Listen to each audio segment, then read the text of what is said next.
আমার বর আমাকে রেখে চলে যাইতেছে। হঠাৎ করে এমন একটা ঘটনা ঘটলো আমাদের সঙ্গে, যার কারণে আজকে আমার বর আমাকে রেখেই চলে যাইতেছে। আমার বিয়ে হয়েছে 10 বছর। এই 10 বছরের মধ্যে 5 দিনও আমি টানা বাবার বাড়িতে এসে থাকিনি। বেশিরভাগ সময়ই আমরা একসঙ্গে আসি, একসঙ্গে যাই। মাঝে মাঝে তো এমনও হয় সকালবেলা ও আমাকে দিয়ে যায়, আবার সন্ধ্যার সময় এসে নিয়ে যায়।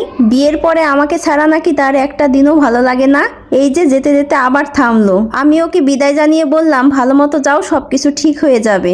চলো তোমাদের ঘটনাটা একটু খুলে বলি। গতকালকে বিকাল বেলায় আমাদের চলে যাওয়ার কথা ছিল। যাওয়ার জন্য রেডি হচ্ছিলাম, তখনই আবার আমার শাশুড়ি ফোন করে বলল, বৌমা তুমি কোথায়? আমি বললাম, আমি তো এখনো বাড়িতে। ফোনের ওপাশ থেকে আমার শাশুড়ি বলল, বৌমা তোমার বাড়িতে আসার দরকার নাই, তুমি 7-8 দিন থাইকে আসো। আমি তো অনেক কৌতূহল নিয়ে জিজ্ঞাসা করলাম, কোনো সমস্যা হয়েছে মা? কি হয়েছে বাড়িতে, আমাকে একটু বলেন তো। তখন আমার শাশুড়ি বলল, নিশির ভাবি হয়েছে, অবস্থা খুব খারাপ, সদর হাসপাতালে নিয়ে গেছিলাম, ডাক্তার বলছে সময় লাগবে। 7 দিনের খাবার ওষুধ দিছে, আর 7 দিন পর আবার ডাক্তারের কাছে যাইতে বলছে। তুমি কষ্ট করে কয়েকটা দিন বাবার বাড়িতে থাকো। এই নিশিটা হচ্ছে আমার ছোট ননদ। 1 মাস আগে ও আমাদের বাড়িতে বেড়াইতে আসছে, এখন আবার ভাবি উঠছে। আমি আসার দিনকে দেখে আসছি নিশির ঠান্ডা জ্বর, তাই আর আমার বর আমাকে সঙ্গে নিয়ে যেতে পারলো না। ও ওর মতো স্কুলে চলে গেছে, আর আমি দেখি কয়েকদিন থাকি। শাশুড়িকে বললাম, অবস্থা ভালো হইলে ফোন দিয়ে চলে আসবানি। আর এটা হচ্ছে আমার বাবার বাড়ি, এটা হচ্ছে আমাদের বিল্ডিং।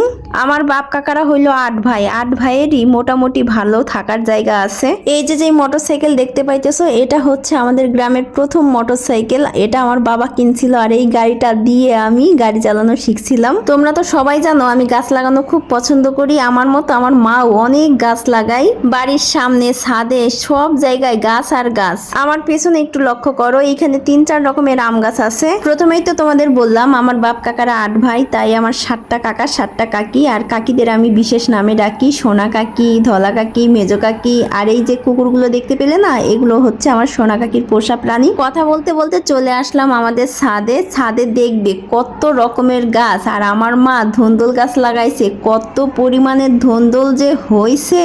আমি তো চলে আসলাম ধন্দলের জানলার নিচে। দেখো ফুল, পাতা আর ধন্দল সবকিছু মিলেমিশে একাকার। আমার বর সকাল 7:30টায় চলে গেছে, এজন্য মা আজকে অনেক ভোরবেলা ঘুম থেকে উঠে তার জন্য রান্নাবাড়া করছে, আর গাছের অনেকগুলো ধন্দল ছিঁড়ে দিয়ে দিছে। গতকালকে যেহেতু আমাদের যাওয়ার কথা ছিল, এজন্য আমার মেজো কাকিও তার গাছের 3টা চাল কুমড়া ছিঁড়ে নিয়ে আসছে। এই সব কিছু সকালবেলা আমি গোছাই দিছি। আমার বর তো দেওয়ার সময় বলতেছিল, এগুলো নিয়ে যদি স্কুলে যায় তাহলে টিচাররা কি ভাববে না। আমি ওকে বললাম, যা খুশি তাই মনে করুক, মার কাকি এত কষ্ট করে তোমার জন্য নিয়ে আসছে, তুমি নিয়ে যাবা না? তখন সে আর কোনো কথা বললো না, আমাকে শুধু বললো, ভালোভাবে থেকো, প্রমিথিউসের খেয়াল রাখো। আমাদের বাড়িতে সবকিছুই ভালো, কিন্তু এই একটা বিষয়ে খুব ভয় লাগে, ছাদের কোনো রেলিং নাই। তো আজকে এই পর্যন্তই, সবাই ভালো থেকো, টাটা।